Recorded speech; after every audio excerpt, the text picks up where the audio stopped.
Welcome to the crossover of Locked on Reds and Locked on Astros, two teams both hovering around 500 with young stars and rising star veterans at the helm, whether it's on the mound or at the plate. We're going to break it all down for you on this edition of Locked on Reds and Locked on Astros. Jainel Diaz, this is Locked on Astros.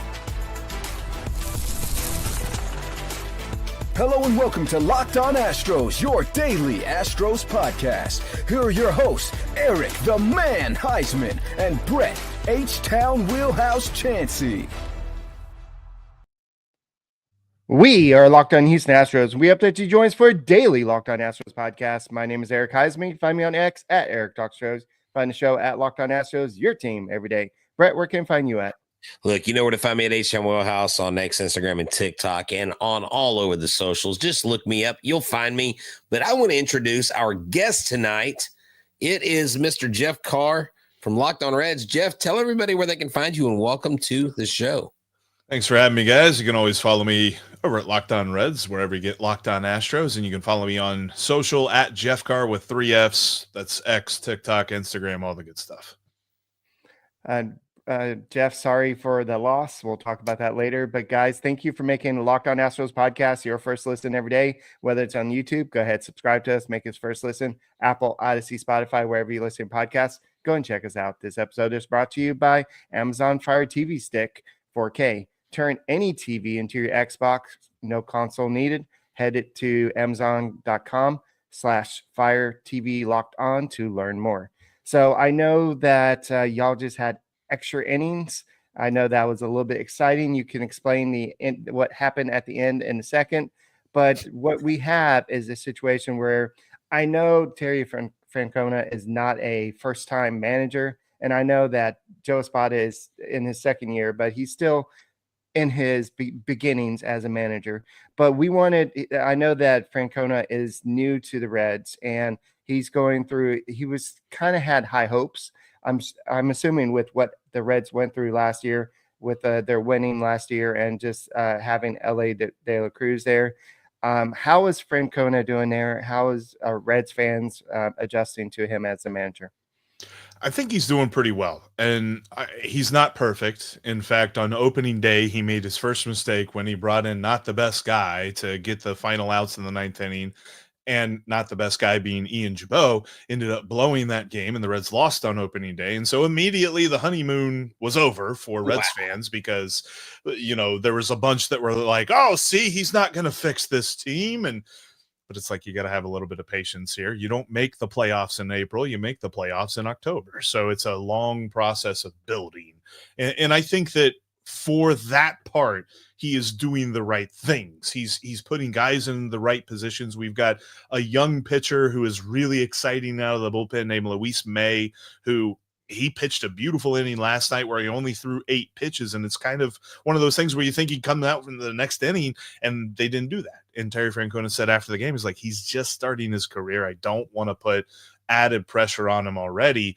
I think he really understands how to get the best out of his guys, and that's just going to bear itself out the further we get into the season.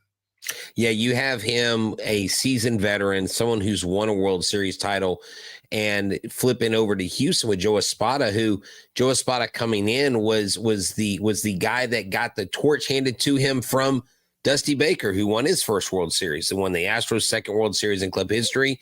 And in Espada's 2 seasons, they've not performed up to Houston standard, where they lost in the LCS to the Rangers, and last year abysmal loss to the Tigers. So a lot of fans have been ultra critical of him, Jeff, and I think he's done a fine job, but there are a lot of people who are questioning whether he's going to be here too much longer if he doesn't find much success this year. It's interesting that Houston is so very similar in this regard, because the Reds once upon a time had Dusty Baker as their manager and ousted him for a young guy that had never managed before by the name of Brian Price. And Brian Price was given a few years, and things went south real fast, mostly just because of the roster was getting older and they did not really have anybody else coming up behind the players that they had at that point. And so he just wasn't able to get the best out of who they had. And so he didn't last very long either. But it's interesting to see the similarities there, where it's, you know, Dusty Baker And you kind of get to that point, which the Astros had the fortune of seeing Dusty Baker's best years, in my opinion, where Dusty Baker was getting the Reds to the playoffs, but the Reds weren't advancing in the playoffs. Right. And so they got a little bit greedy, and they're like, let's get somebody else in here. Let's get a new voice in here. And everything went south real fast. So it's interesting to see the juxtaposition there. I know that Kyle Tucker, he's been one of the Astros top hitters, and I know Alex Bregman, he's had his times. But just imagine, Jeff, what would the Reds be like without Elly De La Cruz? I don't know who would be their second best hitter. Like overall, I guess. I mean, I know there's it's funny because it switches. Like, and we've talked about this a lot, me and Steve on Locked On Reds, where the Reds don't really have that guy that you turn to. Like, Elly is the closest, but even he's kind of had a slow start to the season where it's not a lot of power. He's getting on base. He's hitting singles and things like that, but we're not seeing the power that we're accustomed to with him or the extra base hit power that he has. And then outside of him, we thought that Matt McLain, and I'm kind of trying to manifest something here by wearing my Matt McLain t-shirt. We thought he was going to be that next guy, but he hasn't been. He's been super unlucky. The BABIP on him is super low, and the strikeout percentage is above 30. So there's a lot of folks that are wondering who is going to be that next guy, and that's the biggest question. Like, you asked that question, and quite frankly, we've been asking that question a lot too, because there is no answer right now. Yeah, so the reason I bring that up is if the Reds all of a sudden lose De La Cruz and McLain, y'all will be probably have a way worse record at this point. And so the Astros are dealing in a situation where they've lost two of their big superstars. Bregman's killing it over with the Red Sox, and I'm sure you've seen him. Kyle Tucker's over there killing it with the Cubs, and so now you have a different. Yeah, you definitely see a different Astros team, and Joe Espada is having to deal with that as a second-year manager. He's having to deal with Alvarez for the first time in his career not being super successful, and Altuve making the transition to left field, something that he's never done. And at first, he started off getting really hot at the plate, but now he's cooling off a little bit. Then you have a young 22-year-old try and play right field, which he's never played before, in Cam Smith. There's a lot of unknowns in the Astros lineup, and for the Astros to be where they are, that speaks to what Joe Espada has done. Let me put it to you. Do you think it was because Bregman and Tucker were like the lineup protection for Yordan Alvarez, and that's kind of why he's seeing those struggles early on? I think some of it is mental. Obviously, his hand has some sort of sprain in his bottom hand, which is not good when you're a left-handed hitter, or bottom hand, whether you're lefty or righty, because that right there rubs against the knob of the bat, and you're trying to bring that hand through the zone. That's going to be painful. But that has to play into it, but because this team really had a chemistry. We literally have bobbleheads with back-to-back with Bregman and Yordan back-to-back, and they've done that on more than one occasion. Or you get Kyle Tucker up there doing his little, his fake high five with the team and the camaraderie. I think that has something to do with it, Jeff. I mean, these guys have really solid relationships, and for Yordan, you go back to 24 last year. At this point, he had 7 or 8 home runs. He was hitting the long ball. He had the same. Get this, he has the same amount of RBIs at this point this year, but he only has 3 home runs this year compared to last year. So he's doing it definitely tough for a new manager like Joe Espada, like dealing with that loss, and then also dealing with the guys still here, not necessarily being the way they are. Like, I would say from an outside perspective, I think that Yordan's going to get his very soon. It's just one of them things, like, we all hate it as baseball fans. I know Reds fans hate it. I'm sure Astros fans hate it. The whole very soon and coming soon, and that. All right, when soon? Is that like tomorrow? Because we want it to be tomorrow. Yeah, and to kind of pile on to that question, I think more than anything, I think the Astros dugout locker room, they're missing Alex Bregman's leadership. I think what he did, not just at the plate, but not just in clubhouse, but on the mound. I know the Astros pitching, they have the 5th best ERA in baseball, but I think what they miss is his leadership. And until you have somebody really step up. Altuve is a leader, but he's a different type of leader. And guys, thank you for making Locked On Astros podcast your first listen every day. We'll go and continue this conversation.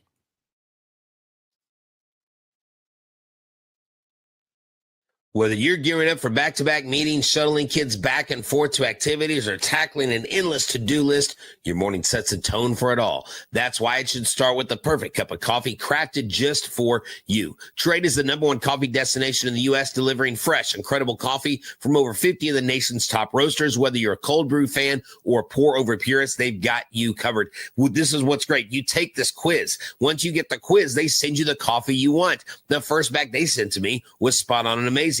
Not only was it fresh, did it smell amazing, but the grocery store prices and the grocery store coffee was wrecked after this. And if the first match isn't perfect, they will replace it for free. That's right. You'll love their prices. You'll love the taste. So right now, Trade is exclusively offering our customers 50% off a 1-month trial. That's right. drinktrade.com/LockedOnMLB. That's drinktrade.com/LockedOnMLB for 50% off your 1-month trial. drinktrade.com/LockedOnMLB. Go there.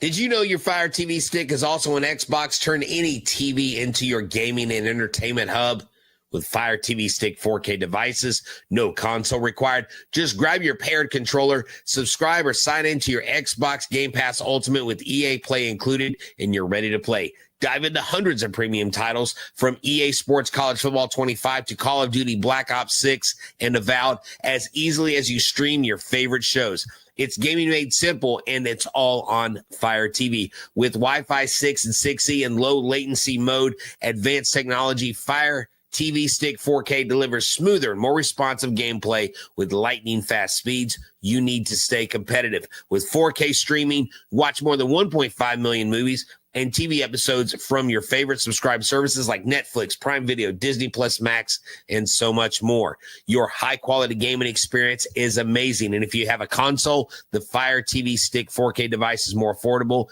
and easier to travel. So head to Amazon.com, Fire TV Locked On, and get started. Xbox Pass Ultimate subscription and compatible controller required. Available on select devices, including Fire TV Stick 4K 2-Gen, Fire TV Stick 4K Max, 1st and 2nd Gen, and Fire TV Cube 3rd Gen. Hey guys, thank you for making Locked On Astros podcast your first listen. If you want to make the Locked On Reds your second listen, if you're a Reds fan, go ahead and make Jeff over there your second listen. But guys, we appreciate each and one of you becoming a part of Locked On Astros Nation. And before we get started on the lineups, to kind of lead this off, I do want to ask you, Jeff, I know you've the Reds play in the National League. You've probably seen a lot of Christian Walker. Since Christian Walker has been playing with the Astros, he hasn't been the guy that the Astros thought they were getting. And so do you think that somebody like him, Astros fans need to be a little bit patient with? 100%. I mean, he's a guy that every time that the Reds face the Diamondbacks, he got his. And there's something about it, like if he's not getting his at the plate, he's going to get his with a glove at first base. That's a guy that's going to just shut down the right side of the field. And I'm looking at his stats. The 205 batting average certainly is surprising to me, but I don't think that he's a guy that is going to stay there for very long. And quite frankly, Michael Harris II just got right with the Braves against the Reds. So Christian Walker might be getting right against the Reds here. It seems like there's somebody on the opposing team that always picks the Reds series to get right. So get ready. Hey, you know what? Astros fans love to hear that because he is already being compared to one Jose. You know what I'm saying? I don't know if I can say his whole name. I think it's a cuss word now in Astros Nation. But when we look at your lineup, guys like Gavin Lux, Espinal, Trevino, even Wins. I mean, these guys have been solid hitters for y'all. Where the Astros have guys like Jeremy Pena, who has really kind of stepped up this year. He gets more lift on the baseball. Yiner's starting to kind of find his swing. But we really haven't had a solid 4 or 5 guys really doing it all in one time. Jake Myers is really our offensive leader right now. What has it been about the Reds' consistency in their lineup? Because I know y'all went a stretch where y'all didn't score any runs for like 2 or 3 games, but then you have a game where you scored like double-digit runs more than once in a series. And so what's that been like? And how do you think that's going to play out this year in Dyken Park? It is feast or famine, and I can't get used to that, man. I'm like, wait, Minute Maid? No, it's not Minute Maid anymore. But no, it's been so feast or famine. I mean, like you mentioned, like they were about to set the record for the most 1-0 losses in a row this season, and thankfully they did not do that because, well, they blew up in the 9th inning and ended up losing like 4-0 in that game. But ultimately, it's been a whole lot of games where they either score like 5 or more, and then a whole lot of games where they score 2 or less. You don't see a whole lot of 3 or 4 run games from this Reds team. And a lot of it just has to be with the inconsistency at the top. We sort of mentioned it a little bit when you were talking about Elly and Matt McClain. And I mean, TJ Friedel has really started to come on here late, had a 2-home run game in the 3rd game against the Braves. One of the big reasons why the Reds actually won that one game of that series, but also not getting the consistent performance from Matt McClain, but him remaining in the 2-hole has kind of been one of those things where I think it's Terry Francona showing confidence in a guy that's got a ton of talent. But at some point you got to wonder when that confidence is up, because it's just not been there for him yet, and he needs to get right. And it feels like Elly is coming up with either nobody on and 2 outs or one guy on first and 1 out more often than not, when he's been batting 3rd basically all season long. So the consistency has been more so from the bottom of the lineup, if anything, and it actually starts from the catcher position, and it's not because of Tyler Stevenson, because he's been hurt. I mean, he's only been getting into the groove of the season. It's been Jose Trevino, who the Reds got from the Yankees in a trade that they sent middle relief pitcher Fernando Cruz to New York. And then his backup, who by all rights, if Tyler Stevenson was healthy on opening day, Austin Wynns would have been in Louisville. And he's up here just because they needed depth, and he has taken advantage of every situation he's had, and he's played really well because of it. So the catcher, even though they're batting them like 7, 8, 9, those guys have been really key in this offense as much as it can be keyed. Yeah, so you mentioned that Christian Walker might get hot in this series. I was making a list over here on my little post-it notes here. We got a whole list of people that need to get hot. Cam Smith, Yainer Diaz. You get to pick one. You only get to pick one. You got Isaac Paredes. You got a whole bunch of guys that are struggling this year. And you have a few, even Jose Altuve recently, after the hot start, he's kind of fallen off a little bit. And so I think that's what frustrates Astros fans so much, is this team has so much potential, but they're not living up to it. And the Astros went out and got these 2 big bats to replace the guys they lost, and they're not producing like you want. Joe Spot has had to shuffle the lineup around a little bit. They're striking out a lot more than a typical Astros team are. But Brett, I just saw that they are now 25th in strikeouts and not 20th. So they are moving back down the list. So they're not striking out quite as much. The Reds are been rough. You know this, Jeff, but they are up with fourth place with 342 strikeouts. And this is what's funny about baseball, Jeff, is our chase rate is down, our walk rate is up, even with the absence of Bregman. But we will get 9 hits, 8 singles, and 1 double, and score 1 run. You know, I mean, you can't just look at a box score and go, wow, that was a great game. You look at a box score this year in 25 and you're like, that was a terrible game. I cannot believe we'd have lost that game. And, you know, we have to get to that 4-run total or we don't win. And our pitching is what has kept us in it. Whether our lineup is consistent or not, our pitching has been our calling card. And I know Hunter Greene just went down on the IL. We were going to face him Sunday. Y'all are facing Hunter Brown on Friday. These are the tale of 2 Hunters, I call it, who both are seeing success. And Hunter Greene's had a little slower rise, but he's finally really making his mark.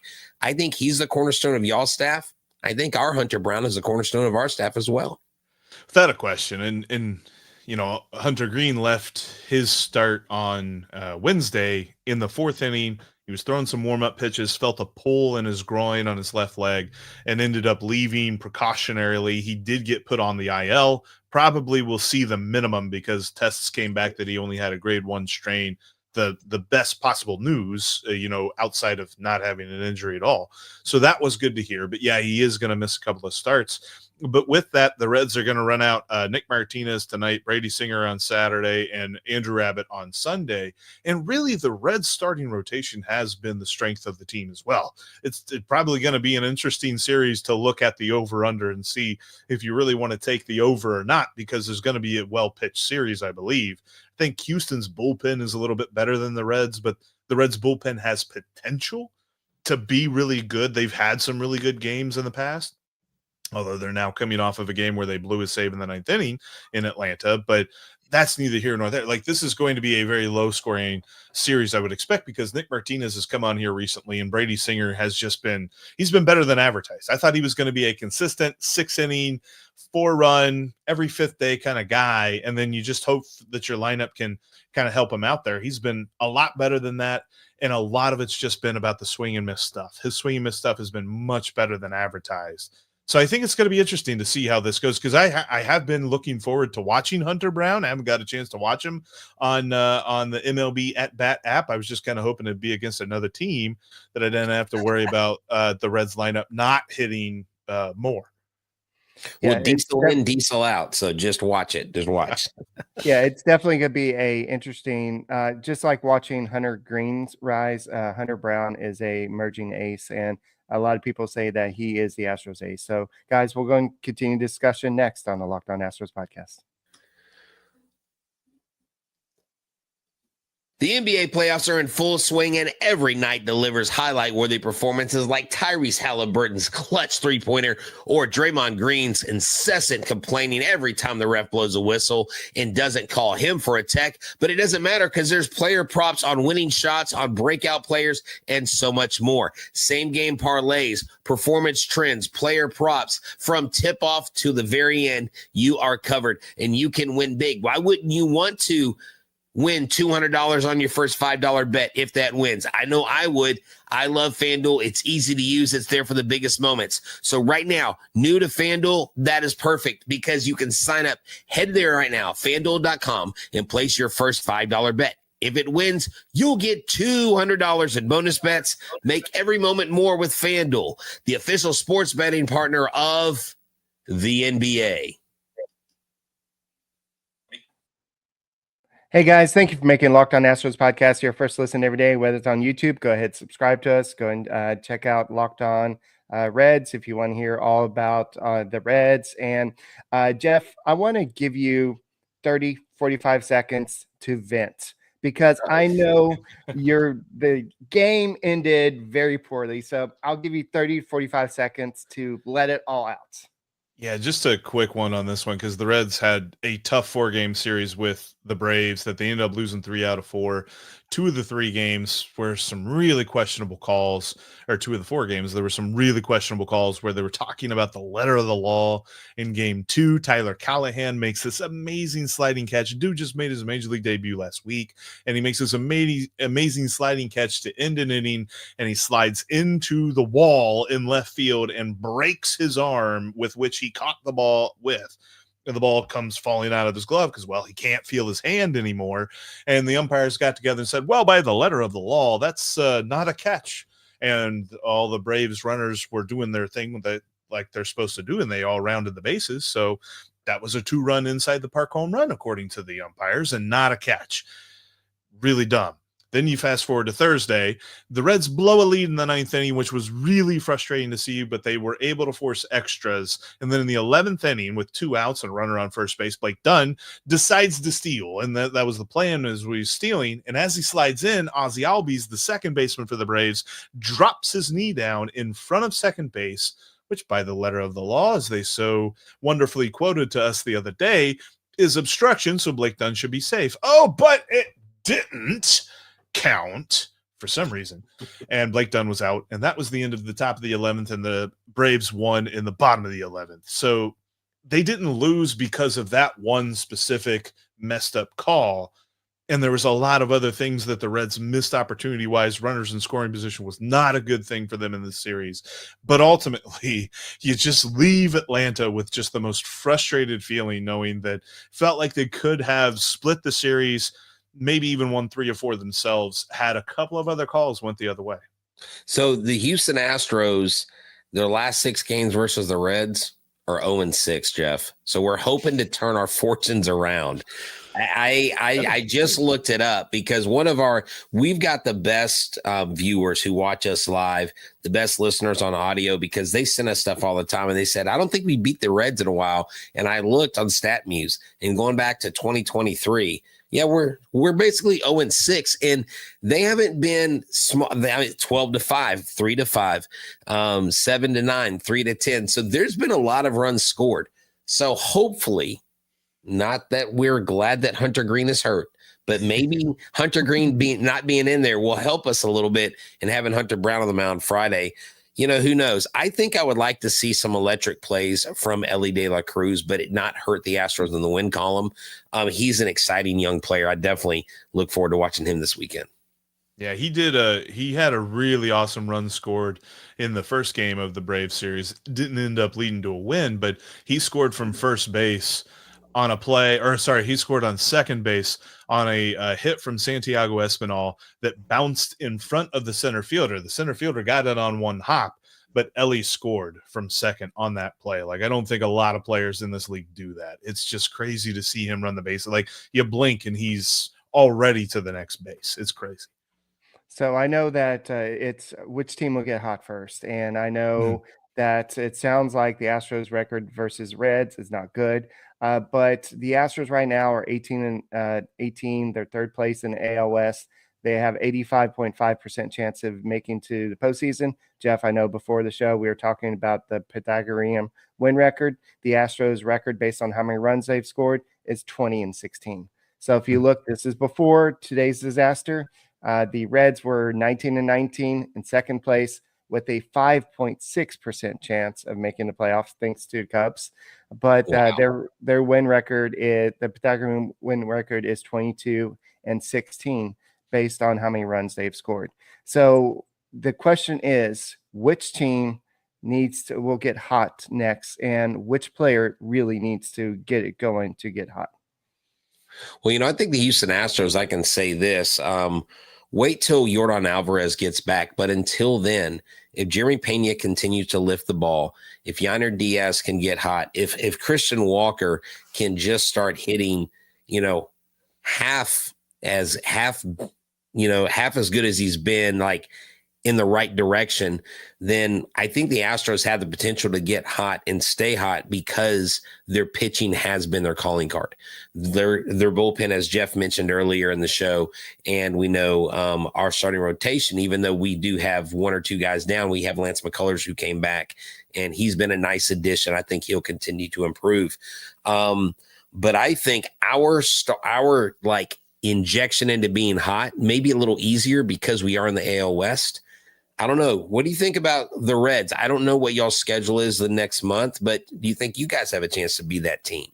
That's going to be tough because the Reds are actually coming off of an easy part of their schedule. And really the 4 games in Atlanta was an under 500 team, but we know that that's fake. They're a good team. And I think that really starts a stretch of 6 weeks, really, where the Reds play a ton of contenders. Like, they sprinkled the White Sox in there, and they sprinkled there's another team in there, or the Pirates in there. But for the most part, everybody else is potential playoff contending teams. And so it's going to be really hard. This is a stretch of baseball for the Reds that I'm just hoping they can stay afloat around 500, because they've got a week at home, 7 games right before the All-Star break of the Rockies and the Marlins. So they've got a chance to really make some hay in that week, so long as this next 6-week stretch of games doesn't just sink them all together. I don't want to give you any more confidence, Jeff, so I'm not going to talk about the Astros record versus National League team. And I do not know why the Astros have played so many games against the National Leagues. It's crazy. Like, they've played majority games against the National League, but as a team that has had a lot of young players over the past few years, a player like Cam Smith, I know he hasn't been as successful as a lot of fans would have wanted. He's 22 years old. He really jumped from Double-A to the majors.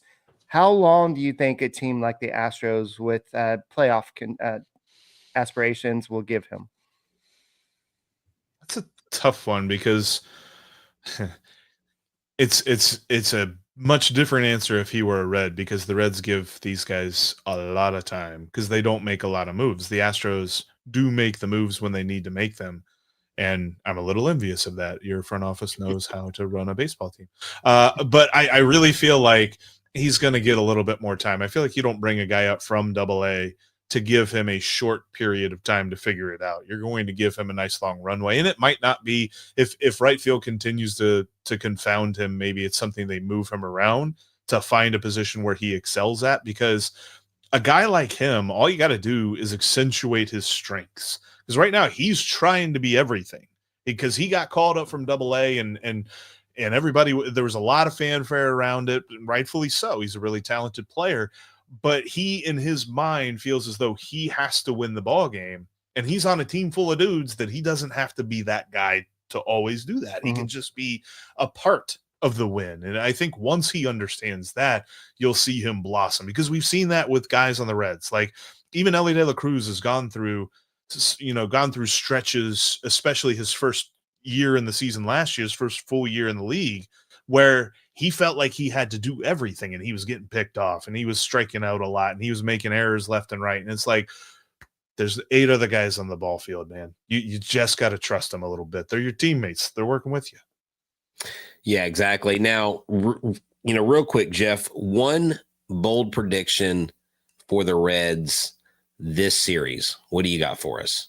I got Matt McLain hitting a home run. Matt McLain is coming off the game where he had 3 hard hit balls against Atlanta, and it was Spencer Schwellenbach that was pitching. So faced the best that Atlanta has to offer, and quite frankly, he was just getting unlucky. And I've been saying that, and I think there's a straitjacket that says unlucky on it. I'm just going to be in the corner just shaking and saying unlucky in my yippee-ki-yay Matt McLain shirt. But I got a feeling he's going yard in this series. Now, what about you, Eric? Give us a bold prediction for the Astros this weekend. Oh, did Eric freeze up? No. Oh no, Eric broke under pressure. He froze with a smile, so that's he did. He froze with a smile. Look, I'm going to give you a bold prediction. I think Christian Walker is going to hit a home run in 2 of the 3 games versus the Reds. I like that. He's done that. He's done that in an Arizona uniform, so I would not be surprised if that happens in an Astros uniform for sure. Well, look, it looks like Eric might be out for right now. I'm not sure what happened, but and unless he jumps back up on stage, Jeff, we're probably going to wrap it up here. Man, this has been a great show. We do appreciate you coming on. Y'all got to make sure that you check out Locked On Reds, especially next week going forward. Look, man, if they strike it rich soon, Terry Francona's got the keys to a championship that maybe they, maybe catch lightning in a bottle, right, Jeff? Hoping so. Well, hey, for myself, for Eric Huysman, all of us at Locked On Astros, and Jeff Carr, Locked On Reds, y'all make sure that you make us your first listen, make them your second listen, or you know what? If you're Cincinnati fan, make them your first listen. We are Locked On Astros. We're your team every day. Go Stros. Good one. I wonder what happened.